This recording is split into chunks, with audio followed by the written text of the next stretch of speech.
বৰদিনলৈ আৰু এসপ্তাহ বাকী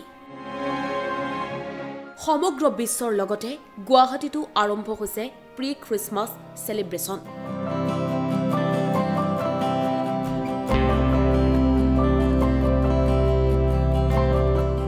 অসম খ্ৰীষ্টান ফৰামৰ উদ্যোগত পূৰ্বৰ পৰম্পৰাৰ পৰা আঁতৰি আহি এইবাৰ গুৱাহাটীত বিস্তৃত হৈ থকা ৫৬টা বিভিন্ন খ্ৰীষ্টীয় পন্থাৰ গীৰ্জাঘৰ একত্ৰিত হয়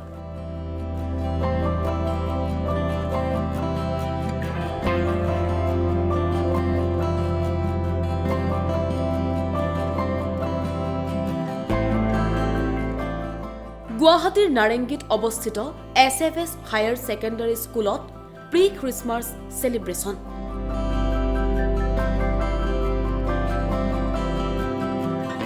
এই সেলিব্ৰেশনত টাইমেটৰ সৈতে হোৱা এক সাক্ষাৎকাৰত এই কথা জানিবলৈ দিয়ে father টমে There are more than 65 churches in Guwahati town belonging to different traditions. So during this pre-Christmas celebrations, we are making an effort to bring together all our churches. Yeah, all the denominations are there. And in Guwahati, there are 2-3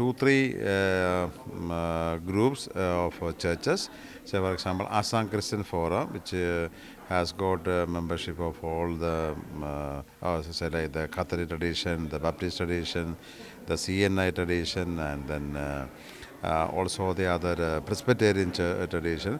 So they represent Assam Christian Forum represent those churches. Then in Guwahati we have also Guwahati Christian Forum, another group of churches. Then Borjar area there is another group called Borjar Christian Forum. So the pre-Christmas celebrations are jointly organized by all these 3 groups.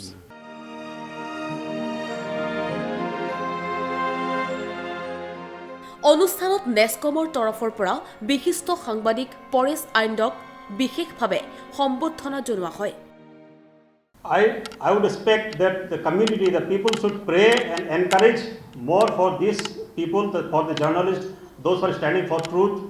In spite of a lot of hardships, when they come out and become the voice of those who are suppressed, they become the voice of those who are marginalized and those who are neglected, then support and encouragement is very important from the community, so that we are emboldened, we become strengthened, we are motivated to continue to be watchdogs and not lapdogs. Assam খ্ৰীষ্টান ফৰামৰ উপদেষ্টা N ব্ৰুকে এই অনুষ্ঠানত সংবাদ মাধ্যমে ভুৱা বাতৰি পৰিৱেশনৰ ফলত সমাজত হ'ব পৰা অৱক্ষয় সন্দৰ্ভত অৱগত কৰে And we are committed to good journalism, good media, good communication.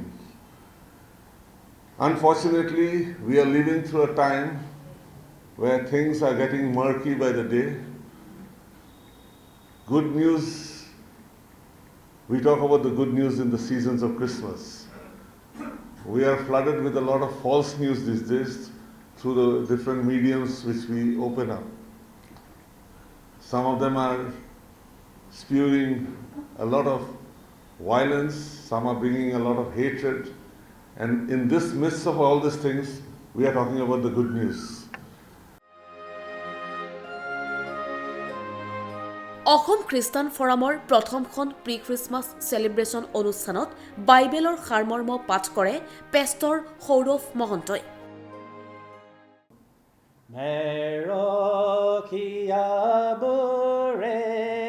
ৰাতি জাকক ৰখা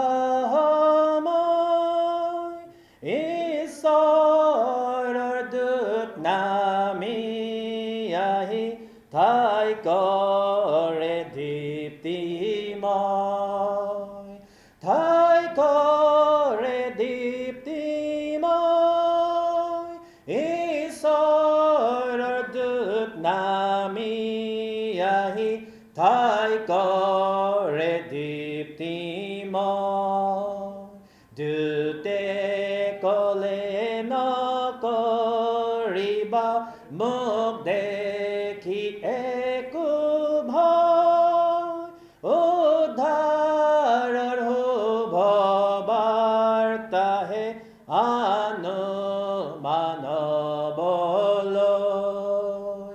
আনমানবলৈ উদ্ধাৰৰ শুভ বাৰ্তাহে আনমানবলৈ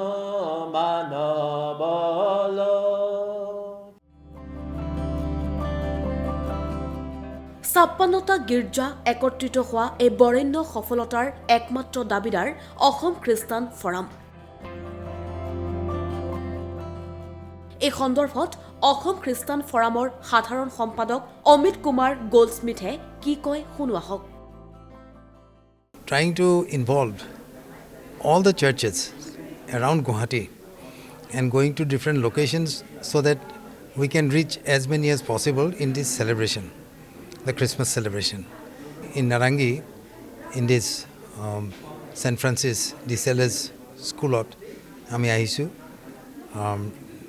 we had a very good Christmas program, and we have another 6 more to go in different places. আৰু সেইটোৱে ক'ব বিচাৰিছোঁ যে মানে আমি বুজাব বিচাৰিছোঁ যে আচল যিটো উদ্দেশ্য যীশুখ্ৰীষ্টৰ যিটো জন্ম উদ্দেশ্যটো সেইটো যাতে প্ৰকাশ পায়। It is not just a celebration of Christmas tree and Father Christmas. That is not the purpose. The purpose is to bring peace and good governance on this earth. বিভিন্ন ভাষাত পৰিৱেশন কৰা হয় কেৰল। বিভিন্ন বিদ্যালয়ত অধ্যয়নৰত ছাত্ৰ-ছাত্ৰী তথা কলা কুশলীয়ে অসমীয়া, হিন্দী, ইংৰাজী ভাষাত পৰিৱেশন কৰে কেৰলসমূহ। কেৰলৰ ধ্বনিৰে মুখৰিত হৈ পৰিছে সমগ্ৰ চৌহদ। এই প্ৰি খ্ৰীষ্টমাছ উৎসৱত পেষ্টৰ সিদ্ধাৰ্থই আৰম্ভ কৰা সামৰণি প্ৰাৰ্থনাৰে অনুষ্ঠান অন্ত কৰা হয়। Amen? Let's pray.